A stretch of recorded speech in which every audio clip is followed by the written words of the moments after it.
Olá pessoal, muito boa noite a todos. Hoje nós faremos uma live muito interessante, versando sobre o habeas corpus que foi concedido pelo Supremo Tribunal Federal numa questão em que envolveu uma paciente que não foi advertida do direito ao silêncio. Então, juntamente com o Dr. Leandro de Lima Oliveira, nós estamos hoje inaugurando um projeto novo que versa justamente sobre o direito penal em debate. Então, nós vamos fazer algumas lives, vamos tratar de alguns assuntos que dizem respeito ao nosso direito penal, processual, com viés, claro, constitucional também. Vamos abordar algumas questões envolvendo medicina legal, envolvendo também política criminal. E está aí, doutor Leandro. Satisfação revê-lo, doutor Leandro. Professor Marcelo, como é que vai? Tudo bem? Tudo em ordem, graças a Deus. Melhor agora colocando em prática esse nosso projeto, não é? Que eu e o doutor Leandro somos amigos de longa data, não é? Há algumas décadas, não é, doutor Leandro? Melhor não entrar nesta seara. E somos advogados criminalistas e nós percebemos no dia a dia uma série de dificuldades que nós temos e que os colegas também têm. Então, decidimos aí compartilhar toda esta dificuldade, não é, que nós temos, doutor Leandro, essa angústia que nós vivemos nesse projeto do direito penal em debate. Então, eu gostaria de agradecer aí, doutor Leandro, por ter incentivado bastante a criação desse projeto e que hoje está se concretizando. Marcelo, deixa, em primeiro lugar, tá dando uma travada. Será que é a sua internet ou será que é a minha? De vez em quando temos esses problemas, eu acho que é por causa do horário, Leandro. Para mim, você que está travando, então não sei se acha que deve ser a sua internet aí. Deixa eu só tentar arrumar isso aqui. Você sabe que advogado com computador é aquele velho dilema, né? É um eterno Vamos ver se problema. melhora agora. É um eterno problema, mas está dando para ouvir, está dando para ver bem, Leandro. Legal, então tá bom, Marcelo. Vamos lá. Essa ideia, esse projeto que a gente tem, né? Eu acho que, em primeiro lugar, é um privilégio, é uma satisfação eu estar compartilhando essa ideia, esse projeto com um grande amigo, né? Acima de tudo, nós somos grandes amigos aí, a gente já está nessa jornada na advocacia há muito tempo já, fizemos especialização em direito penal processual juntos já na década de 90, aí você já percebe a janela que a gente tem, e também essa questão da gente estar sempre conversando com os advogados e advogadas. E o tema direito penal veio até a calhar a questão do direito penal em debate. Por quê? O direito penal brasileiro virou até uma novela mexicana. Cada dia tem um capítulo novo para você estar seguindo. Então, essa mudança diária que a gente tem, essas decisões até, vamos dizer assim, surpreendentes, elas causam, no primeiro momento, no primeiro aspecto, uma indignação, né? Uma surpresa geral. Mas aí, quando você começa a refletir sobre o que foi decidido, você descobre que aquilo já está previsto, inclusive, na Constituição Federal, no Código de Processo Penal. E para nós, operadores do direito, principalmente para você, Marcelo, que, só fazendo um parênteses, que, além de tudo, você, como professor, como processualista em direito processual penal, que eu já reverenciei isso a você muitas vezes, que para mim é um dos melhores que a gente tem aqui no estado de São Paulo, não causa essa surpresa, né? E daí que vem essa ideia da gente externar esse posicionamento nosso, essa vivência, essa experiência, né? Que a gente traz do direito para todos, não só para advogados, veja, não é para bacharel, para estudante de direito, para pessoas que querem saber um pouco mais sobre essa dinâmica que o Brasil atravessa, né? Exatamente, maravilha. E vamos lá, vamos direto ao ponto, então, desse nosso bate-papo. Na verdade, é mais um bate-papo e com um viés bem prático, doutor Leandro. Então, a gente vai fazer uma live, não uma live de 1 hora, como nós estamos acostumados a fazer normalmente, né? Vai ser um bate-papo de meia hora, coisa rápida, direta e objetiva. Doutor Leandro, houve o julgamento de um recurso de habeas corpus pelo Supremo Tribunal Federal, né? Para os colegas que quiserem anotar, muitos me perguntaram durante essa semana, doutor Leandro, o número do habeas corpus, que é o recurso de habeas corpus 170.843. Neste recurso de habeas corpus 170.843, foi decidido pela segunda turma do STF a concessão de uma ordem de habeas corpus de ofício à condenada por tráfico de drogas que não foi advertida do direito ao silêncio. Então, queria conversar um pouquinho justamente sobre isso com você, doutor Leandro. Nós temos no artigo 5º, inciso 63 da Constituição, a seguinte redação, para a gente começar o nosso bate-papo. O preso será informado de seus direitos, dentre os quais o de permanecer calado, sendo-lhe assegurada a assistência da família e de advogado. Então, o Supremo Tribunal Federal entendeu que, como essa presa, né, ela não tinha sido advertida quando da prisão, que ela tinha direito ao silêncio, o STF acabou, então, concedendo a ordem de habeas corpus para essa paciente. E aí que eu queria entrar nessa questão prática, doutor Leandro.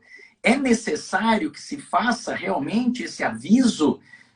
Uma questão que nós vimos, não é, normalmente em filmes americanos ou como brincadeira de criança, não é? Oh, você está preso em nome da lei. Tudo que você disser pode ser usado contra você nos tribunais. Lembra disso? O doutor Leandro é bem mais velho do que eu, né? Ele assistia esses filmes de Bang Bang, onde costumavam falar isso, né, doutor Leandro? É verdade, Marcelo. Mas, viu, em primeiro lugar, vamos deixar a questão do doutor de lado, né?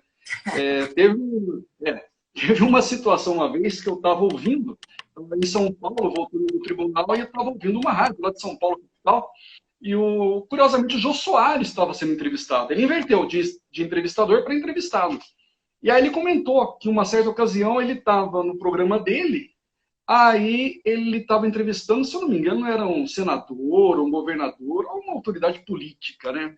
E aí um dos diretores do programa chegou para ele e o advertiu, né? Falou assim: ô Jô, você está se dirigindo ao seu entrevistado por você.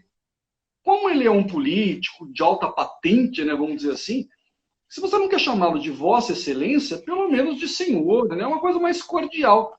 Aí o Jô Soares falou o seguinte para ele, falou: olha, meu caro, o respeito não está no pronome de tratamento, está na consideração que você tem pelo seu interlocutor.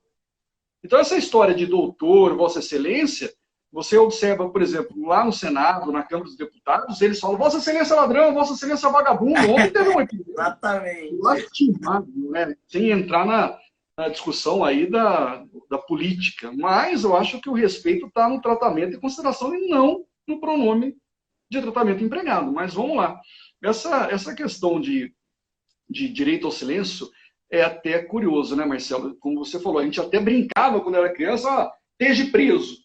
E tudo que disser poderá ser usado contra você. É a famosa lá, a advertência lá de Miranda, né? Que eles falam que na década de 1960, no estado de 1966, para ser preciso, teve Miranda versus estado de Arizona, onde um acusado lá, ele foi preso, processado, se não me engano, por roubo, né? E aí a Suprema Corte americana sido assegurado a ele.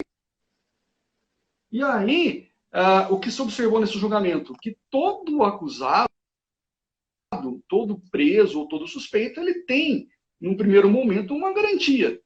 E no direito brasileiro, trazendo isso para o texto constitucional, o que nós temos? A garantia constitucional do direito ao silêncio, ou o princípio da não autoincriminação. E essas garantias, até reportando a Valdir Troncoso Pérez, ao tempo dele, né, ele dizia que as garantias individuais, elas não foram criadas para o homem virtuoso. As garantias, elas foram criadas para todo cidadão. Seja ele primário de bons antecedentes ou que recaia sobre ele uma acusação, ele tem assegurado essa garantia constitucional. Até essa garantia ela é inserida nas chamadas cláusulas pétreas, ou que vem chamada petrificada, que vem de pedra, aquilo que até o Magre, ex-ministro da Fazenda, o Fernando Collor de Mello, ele dizia, né, que seriam algo imexível, aquilo que você não pode alterar, a bem da verdade. Isso ele ficou marcado por essa frase, né? Exatamente, imexível. Imexível. Aí, em decorrência disso, você, desde aquela época, desde a década de 70, a quinta emenda constitucional dos Estados Unidos, a emenda americana, ela já prevê esse direito ao silêncio. E o Brasil, vamos dizer que vai a passos lentos, né? Aquela história que a gente sempre sabe, né, Marcelo? Infelizmente é isso mesmo. E vejam que surpreendeu, inclusive foi notícia do STF, antes do STF ser atacado lá por um hacker e tirar o STF do ar, não é? Foi notícia justamente um fato que era para ser algo corriqueiro. Se está expresso isso na Constituição Federal, Leandro, não pode simplesmente se omitir e falar assim, esqueci, mas não tem problema, porque ela era traficante mesmo, então valeu a prisão. Não, não pode, né, Marcelo? Por quê? O direito ao silêncio no primeiro momento, além do princípio da não autoincriminação, ele passa a ser um ato da própria defesa. Tanto é que, além do silêncio, ele tem direito à assistência de um advogado. Exato. Aí uma questão prática, Leandro. Chegou lá, a polícia prendeu alguém em flagrante. A polícia prendeu alguém em flagrante, não advertiu de nada, simplesmente sentou a borracha nele, botou no camburão, levou para a delegacia. O delegado também não avisou nada, lavrou auto de prisão em flagrante, jogou lá na cela e pronto. O que o advogado faz quando chega num local desse? Não é? A família normalmente entra em contato, desesperada. Ai, doutor, meu filho foi preso, meu irmão foi preso. Aí o advogado, então, primeira coisa, ele vai tomar conhecimento do que aconteceu. Ele se dirige até a delegacia de polícia, pega a cópia do auto de prisão em flagrante e vê que está tudo errado. Não foi assegurado garantia nenhuma pro paciente, né? Pro preso, no caso. E aí, o que esse advogado faz lá nesse momento, doutor Leandro? Na delegacia é sempre uma situação emblemática, né, Marcelo? Já teve várias situações que a gente chega até a delegacia, você tem dificuldade até de ter acesso ao preso. Às vezes um policial militar, às vezes um escrivão de polícia, ele acaba criando uma certa dificuldade. Recentemente até teve uma situação na delegacia em Campinas, em caso de flagrante, a pessoa foi presa em flagrante, a gente chegou na delegacia, o preso ia ser interrogado, ouviram-se as testemunhas, a vítima, né? Ele ia ser interrogado e aí nós pedimos primeiro, para fazer a leitura dos depoimentos, né? Até mesmo para a gente poder estar conversando com o assistido, com o preso, né? E qual foi a surpresa do delegado virar para a gente e falar o seguinte, não, se o senhor já conversar com ele, ou já conversou com ele, o senhor não tem mais acesso a nada. Ou se o senhor tiver acesso, o senhor já não vai falar mais com ele. Eu falei, como que é o negócio? Ele falou, se o senhor ler os depoimentos, o senhor não vai falar com o seu cliente mais. Eu falei, mas é uma garantia do advogado ter acesso ao inquérito, ter acesso às peças que informam o auto de prisão em flagrante e tudo mais. Não. Não. Eu falei, tudo bem, então, vamos fazer o seguinte, o senhor vai consignar que eu pedi vista do procedimento, o senhor indeferiu e aí ele vai permanecer calado, o que ele quer falar. Só que na hora que você faz isso, Marcelo, o advogado se impondo, e envolve a questão de prerrogativas, né? O delegado, ele recua, porque ele comete um crime de abuso de autoridade. E aí ele estaria assinando, entre aspas, não auto de prisão em flagrante, mas uma nota de culpa. Ele falou, eu cerceei o direito de advogado? Aí não dá, né? E aí você tem o quê? E outra coisa, quando você observa também, o engraçado no momento da prisão aqui no Brasil, o que as pessoas fazem, o que o agente de segurança faz? Ele já prende e já começa a interrogar. Marcelo, você está me vendo, ele está me ouvindo, né? Tô sim. Que tem uma ordem até no flagrante, não é, Leandro? O artigo 304 do Código de Processo Penal traz uma ordem. Primeiro o condutor, depois as testemunhas e a vítima, se for possível, não é? E por último, o flagranciado. Só que eles fazem o quê? Prendem na rua e na rua já começa o interrogatório. Já vira aquela famosa frase que todo mundo sabe de cor e salteado: a casa caiu. Eles não falam de garantias, eles falam a casa caiu. E aí a casa caiu, eles querem que você fale tudo, ou às vezes até o que você não fez. E o pior de tudo, Marcelo, é que não para por aí. Existe um modismo agora, o que eles fazem? Eles tiram a foto, o agente de segurança, policial militar, policial federal, policial civil, seja lá quem for, que efetuou a prisão, tendo uma vítima, ele tira a foto no celular e manda direto para o celular da pessoa que vai fazer o reconhecimento. Fala: olha, nós já prendemos o fulano. É esse aqui, viu? Vai para lá para você fazer o reconhecimento. Já facilita a vida até de quem vai reconhecer, né? Fala: ó, esse aqui não vai confundir, hein? Claro. Isso quando colocam outras pessoas para fazer esse reconhecimento, que muitas vezes nem se coloca outras pessoas, né? O Código de Processo Penal, lembrando, manda-se colocar algumas pessoas ali com fisionomia, inclusive, parecida, para que se reconheça. Então, também não vale, Leandro, colocar ali 3 policiais fardados e o preso algemado. Também não vale esse reconhecimento, né? Não dá. Tá. Não faz aí, sentido. Leandro, você deu uma excelente dica. Primeiro, conversar com o delegado, né? Falar: olha, delegado, eu tenho uma lei federal, que é o Estatuto da OAB, Lei 8.906 de 94, me assegurando que eu tenho direito ao acesso a essas peças de informação. Tem uma súmula vinculante, tem doutrina, tem jurisprudência, tem tudo. Precisam dizer 500 vezes a mesma coisa para conceder acesso ao advogado. Mas mesmo assim o delegado falou: ah, doutor, essa delegacia aqui é minha, quem manda nessa delegacia sou eu, tá feito esse negócio, acabou. É assim que vale. O que o advogado faz na sequência, Leandro? Não vai brigar com o delegado, não vai querer sair no tapa lá com o delegado, que não vai resolver nada, e ele que vai acabar sendo preso ainda, não é? O que se pode fazer juridicamente? Eu vou te responder com uma frase de Calamandrei. Ele dizia o seguinte: é muito perigoso você ter razão quando a autoridade investida está equivocada. Ou seja, se a autoridade investida para aquele ato ela está equivocada, é muito porque você vai ter que enfrentar. E ainda mais se você tiver uma situação, por exemplo, altas horas, durante a madrugada, final de semana, para você encontrar um apoio é muito difícil, né, Marcelo? Você sabe disso. Nós já enfrentamos, durante o expediente, já entramos em sede de GAECO sem pedir autorização, já acompanhamos prisão de advogada, arbitrariedades e júri que nós enfrentamos. Você sabe a situação real que nós enfrentamos. Mas aí você pegando uma situação de delegacia, você tem algumas situações. Primeiro, o advogado ele pode começar a gravar o ato. O ideal é que ele grave. Isso é muito importante, hein, Leandro? Hoje é uma ferramenta indispensável para o advogado. O telefone celular e começa a gravar. Não precisa de autorização para gravar, não é? Isso, ele tem que gravar. É que eu não peguei todo o seu áudio. Ele tem que gravar, Marcelo. Isso aí é previsto, inclusive, no Código de Processo Civil, que se aplica por analogia ao Código de Processo Penal. É óbvio. Então, você não está filmando a pessoa.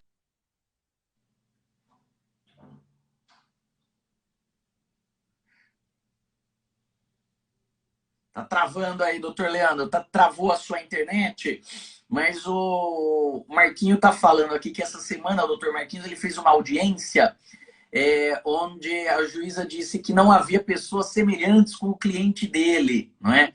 E o CPP fala: quando for possível, não é? Não foi possível, então fez o reconhecimento, imagino eu, daquela forma que eu lhe disse, não é? Coloca 3 policiais fardados, o preso algemado e pede para a vítima reconhecer, não é? Não tem cabimento isso, não é, Leandro? Não tem. O engraçado, Marcelo, é assim, o procedimento do tribunal do júri, ele tem algumas especificações mais, vamos dizer assim, um pouco mais avançadas do que o próprio rito ordinário, por exemplo. Você tem lá o que você está falando, o reconhecimento. No plenário do júri, o réu, a pedido da defesa, ele não vai com a vestimenta, não vai com a roupa de presidiário. Isso não pode. Você pode se insurgir contra isso. A algema, ele tem que ser retirada as algemas do preso. E outra coisa, você sabe disso, tanto quanto eu. A questão do silêncio no júri é tratado como uma situação intocável. Não vou dizer imexível, mas intocável. Por quê? Expressamente, o legislador diz o seguinte: no tribunal do júri, nenhuma das partes, acusação, assistente da acusação ou defensor, silêncio do acusado. Isso, exatamente. Isso está lá no 478 do Código de Processo Penal. Sob pena de se anular o júri. Ou seja, para você ter essa garantia, esse exercício de garantia, as partes sequer podem brincar com isso. Falar, olha, tá vendo? Quem cala consente. Exatamente. Isso gera nulidade, não é? Então, esse direito ao silêncio, como ele está inclusive previsto na Constituição Federal, isso é sagrado. Não tem como mexer nesse direito ao silêncio. Agora, não é só um direito ao silêncio. O preso, muitas vezes, não sabe dos seus direitos. Então, por isso, justamente por isso, que a Constituição Federal, lá no artigo 5º, inciso 63, determina que o preso tem que ser informado desses direitos. E a decisão do STF foi justamente nesse sentido. A presa não tinha sido informada desses direitos. Se a presa não foi informada desse direito, isso gerou nulidade da prisão. A prisão é nula e, portanto, cabe para o próprio juiz o relaxamento da prisão em flagrante. Não é isso, Leandro? Perfeito, Marcelo, justamente. Essa garantia constitucional, igual você falou, ela tem uma razão, um significado muito importante, não só simbolicamente, mas sim de maneira prática, processualmente falando. Isso não é indiscutível. Você traz, inclusive, o Brasil, ele é signatário de vários tratados internacionais, e alguns tratados internacionais prevêem essa questão da não autoincriminação, o direito ao silêncio, de não produzir prova contra si mesmo. Dentre eles, a Convenção Americana de Direitos Humanos, né, conhecida como Pacto de São José da Costa Rica, que garante aos investigados o direito de não produzir prova. Além do direito brasileiro, você tem outros direitos aí, outros países que seguem a mesma coisa, né? A mesma linha. Exatamente. E aí, a gente falou desse caso específico, não é, que aconteceu, esse julgamento do STF, relembrando aí para quem está nos ouvindo, é o recurso de habeas corpus 170.843, inclusive originário aqui do estado de São Paulo, onde foi concedida a ordem de habeas corpus à condenada por tráfico que não foi advertida do direito ao silêncio. E aí o que nós estamos falando é justamente que existe previsão constitucional que a presa, né, ou o preso tem que ser informado desse direito, está lá no artigo 5º, inciso 63 da Constituição, não foi informado, a prisão passa a ser ilegal. Prisão ilegal desafia uma peça chamada relaxamento da prisão em flagrante. E aí, Leandro, a gente entra naquele velho problema, né? O juiz fala, não tem nulidade nenhuma, não. Imagina, só esqueceu de colocar lá no papel. O que é o papelzinho lá? Esqueceu de colocar no papel, só que não teve direito ao silêncio. E o juiz nega a liberdade, não relaxa o flagrante, mantém o preso que não foi advertido do seu direito ao silêncio. E aí o advogado, mais uma vez, Leandro, se deparando com esta situação, o que ele faz? Marcelo, é aquela velha história, né? Aquele velho dilema, tentar relativizar, né, aquilo que é garantia constitucional. Isso não faz o menor sentido. Exatamente. Você tem a ilicitude da prova derivada dela. Se você não respeita essa garantia individual, essa garantia que é cláusula da própria Constituição Federal, você torna nula, você torna ilícita, não nula, mas ilícita, toda a prova decorrente daquele ato. Ou seja, se você passa a interrogar o preso sem sequer adverti-lo, falou, olha, você tem direito ao silêncio, você tem direito de não se autoincriminar, você tem direito à assistência de um advogado, você começa a entender algumas confissões que ocorrem na calada da noite. É surpreendente, às vezes, você se depara com a pessoa, com o agente de segurança, o policial fala, olha, ele forneceu senha de celular, forneceu endereço de local, forneceu isso, forneceu aquilo, e você não começa a falar assim, mas como, né? Não faz muito sentido. E aí o advogado, se deparando com uma situação dessa, primeiro ele tem que tentar a nulidade do próprio auto de prisão em flagrante, Marcelo.